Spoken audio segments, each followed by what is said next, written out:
역대하 36장 1절로 23절까지입니다. 먼저 1절부터 4절까지 보시면 요시아가 죽고, 요시아가 참 말년에 어떻게 판단을 잘못해서 하나님께 묻지 않고 애굽의 느고 왕과 싸우다가 전사하는 거죠. 부상을 당하고 돌아왔습니다만 결국 해성하지 못하고 죽고, 그의 아들 요아하스가 23살의 왕이 됩니다. 그러나 석 달 만에 애굽의 느고가 다시 올라와서 그의 왕위를 폐하고 애굽으로 끌고 갑니다. 아마 이렇게 아버지가 죽고 난 뒤에 자기 생각대로 고분고분 이 남쪽 애굽의 편을 들지 않아서 아마 그런 것 같기는 합니다. 끌고 갑니다. 그리고 그의 형제 엘리야김을 요야김이라고 계명을 하고 옹립하죠. 왕으로 옹립을 했습니다. 그리고 은 100달란트, 금 1달란트를 벌금으로 부과를 했습니다. 그리고 5절부터 쭉 8절까지 보면 요야김이, 이렇게 왕이 된 요야김이 25세의 왕위에 올랐습니다. 11년간을 통치하게 됩니다. 그러나 그는 여호와 보시기에 악을 행합니다.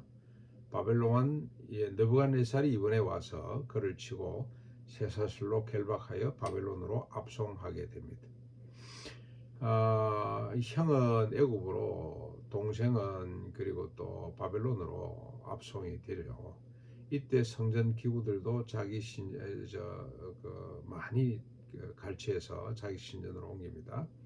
그리고 요야김의 아들 요야긴을 왕으로 세우게 됩니다.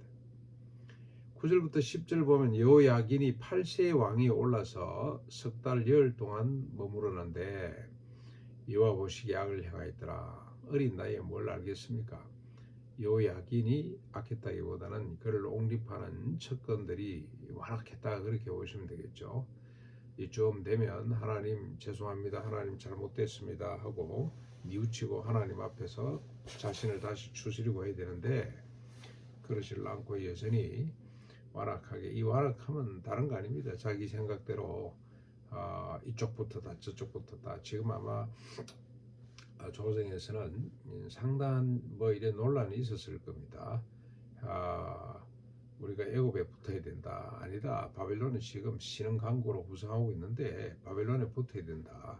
그러면서 하나님 밥 먹이 줬냐? 하나님이 우리를 뭐 해줬냐? 그래서 하나님을 무시하고 하나님을 욕하고 아마 그런 사건들이 벌어졌을 겁니다. 그러면서 국가의 상징이죠.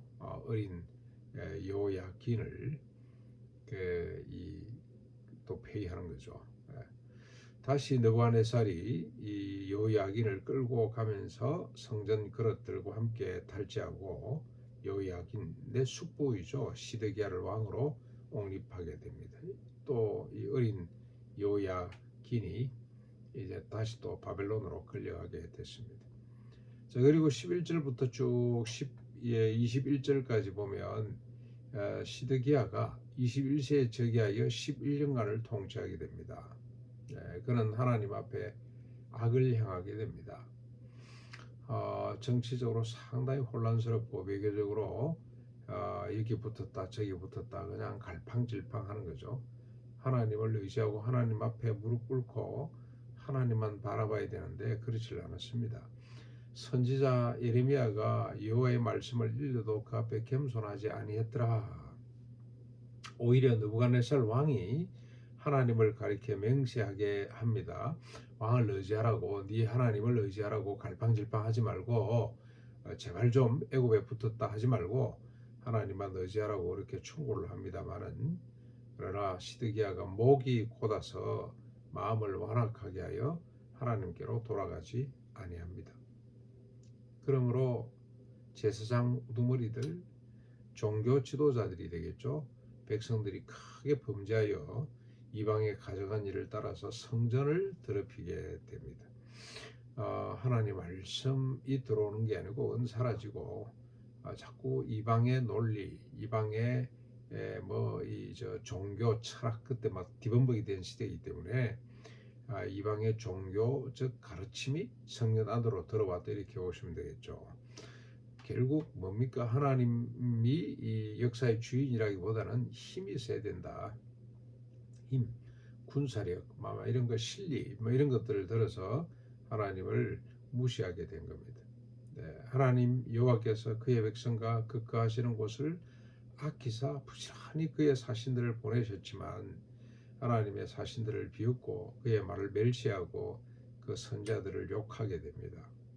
이에 여호와께서 회복할 수 없는 진노를 쏟으시는데 갈대아 왕의 소를 그들에게 넘기심에 그들이 와서 성전을 해파하고 칼로 남녀 청년들 노인들 병약한 사람을 긍휼히 여기지 아니하게 됩니다. 그리고 성전과 왕과 방백들의 보물을 다 바벨론으로 가져가고 성전을 불사르고 예루살렘 성벽을 헐고 칼에서 살아남은 자를 바벨론으로 사로잡아 가게 됩니다. 그래서 이 백성들이 갈대아 왕과 그 바벨론이죠. 주로 바벨론의 왕과 그 백성들의 노예가 되어서 페르시아가 바사국이 통치할 때까지 이렇게 됩니다. 그러다 보니까 이 예루살렘 주변의 유다의 모든 땅들은 황폐해져서 마치 70년 안식일을 누리는 것 같이 되어버렸더라. 여호와께서 에레미야의 입으로 하신 말씀이 다 이루어졌더라. 이때 당시 활동했던 선지자가 에레미야인데 망국론을 들고 나오죠. 이렇게 살 것 같은 차라리 망하는 것이 더 낫다. 맞아. 그래서 우리 목숨이라도 부지하자. 하나님께서 70년 만에 다시 돌아오게 하실 것이다. 그렇게 외치고 돌아다니고 있잖아요. 그 말씀대로 되었더라고 기록을 합니다. 자, 그러다가 22절, 23절에 이제 역사 시간이 지나서 고레스 왕 원년에 페르시아 메데파사라고 성경에 되어 있습니다만은 고레스 왕 원년 기원전 539년이 되겠죠. 여호와께서 고레스의 마음에 감동을 시키심에 그가 온 나라에 조서를 내려서 공포를 하게 됩니다. 뭐라고 조서를 내리냐 공포하냐 하늘의 신 여호와께서 해상 만국을 내게 주셨고 나에게 명령하여 유다 예루살렘의 성전을 건축하라 하셨으니 너희 중에 그의 백성된 자는 다 올라가라. 너희 하나님 여호와께서 함께 하시기를 원하노라고 선포하게 됩니다. 거기다 조서까지 썼더라. 문서로 또 말로 이렇게 선언을 하게 되는 겁니다. 고레스가 하나님께 쓰임을 받는 거죠. 오히려 하나님의 백성들에게 자유를 주면서 예루살렘에 올라가서 성전을 건축하라, 하나님의 집을 건축하라고 그렇게 선포하게 되는 겁니다. 가만히 보면 역사의 주인은 하나님이시죠. 패할 자를 패하시고 세울 자를 세우시는 분입니다. 하나님께서 아수르를 세웠다가 패하시고 바벨론을 세웠다가 패하시고 이제는 페르시아를 세워서 하나님의 백성들이 70년 만에 다시 돌아가도록 다시 예루살렘의 성전을 수축하도록 하는 역사를 하나님이 직접 주관하고 계시다. 근데 하나님이 역사를 주관하시는 동기, 이유라 그럴까? 세우고 패하는 동기, 이유가 뭡니까? 그의 언약의 백성을 세워서 하나님의 소원, 공의와 인애가 넘치는 세상, 그래서 존엄하고 안전하고 행복하게 살아 생육하고 원생해서 땅에 충만해지는 하나님의 소원을 이루도록 하기 위해서 필요하다면 그게 이제 중심이 이스라엘 국가가 돼야 되는데 이스라엘 국가가 제대로 서지를 못하면 하나님께서 주변에 아수르, 바벨론, 메데파사를 세워가지고 징치하시기도 하고 다시 돌려보내기도 하고 하신다는 겁니다. 이스라엘 백성이 중심이고 그 백성들이 해야 될 중심에 두신 이유는 인애와 공의가 넘치는 세상을 만들도록 그래서 모든 인류가 행복하게 살아 생육하고 번성해서 땅에 충만해지는 이 하나님의 뜻을 이루기 위해서 하나님이 이렇게 역사를 주관하신다는 겁니다.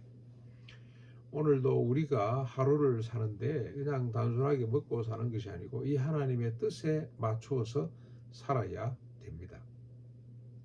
세상 사람처럼 뭐 그냥 많이 벌고 많이 쓰고 그냥 여행 다니고 뭐 좋은 집에 살고 이러려고 하는 것이 아니라 우리가 최소한의 어떤 집에 살면서 최소한의 뭐 여행도 필요하겠죠.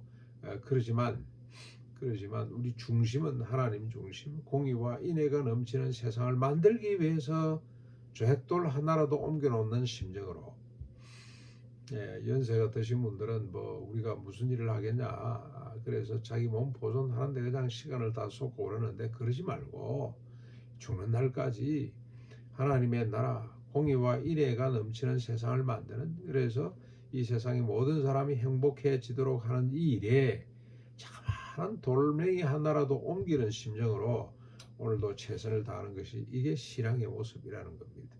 이게 성도의 모습이죠. 여러분, 시간 난다고 돈 있다고 골프나 치러 돌아다니고, 그냥 어디 가면 좋은 겁냐 먹는 데 쫓아다니고, 어디 가면 좋은 구경거리가 있냐 전 세계를 누비고 돌아다니고, 그게 행복한 거 아닙니다. 세상의 방식입니다.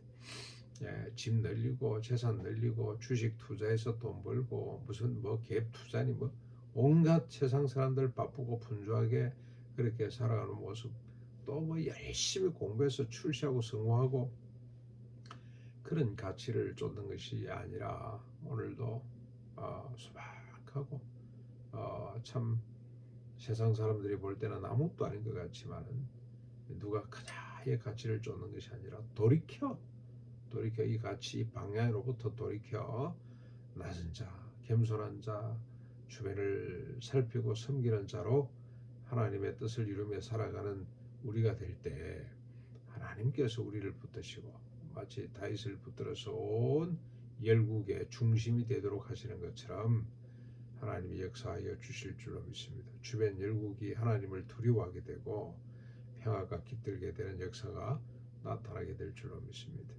오늘도 하나님의 뜻에, 이 귀한 뜻에 맞춰 사는 하루가 될 수 있기를 바랍니다.